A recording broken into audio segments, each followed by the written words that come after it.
পাবনায় চাঁদাবাজির অভিযোগে দ্রুত বিচার আইনে দায়ের করা একটি মামলায় সাবেক ডেপুটি স্পিকার শামসুল হক টুকুর জামিন নামঞ্জুর করে কারাগারে পাঠিয়েছেন বিচারক। পাবনা জেলা প্রতিনিধি মোহাম্মদ হাসান মিয়া জানান, সোমবার বিকেলে পাবনার সিনিয়র জুডিশিয়াল ম্যাজিস্ট্রেট আদালত 1-এর বিচারক মুস্তাফিজুর রহমানের আদেশ দেন। এর আগে বিকেল 4টার দিকে তাকে কারাগার থেকে পুলিশের প্রিজন ভ্যানে আদালতে নেওয়া হয়। সেখানে শামসুল হক টুকুর জামিন আবেদন জানান তার পক্ষের আইনজীবী। উভয় পক্ষের শুনানি শেষে তার জামিন নামঞ্জুর করে কারাগারে পাঠানোর আদেশ দেন বিচারক।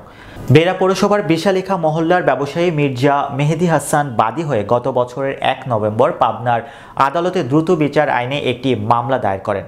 মামলায় সাবেক ডেপুটি স্পিকার শামসুল হক টুকু, ভাই সাবেক পৌর মেয়র আব্দুল বাতেন, টুকুর ছেলে সাবেক পৌর মেয়র আসিফ শামস রঞ্জন সহ 11 জনকে আসামি করা হয়।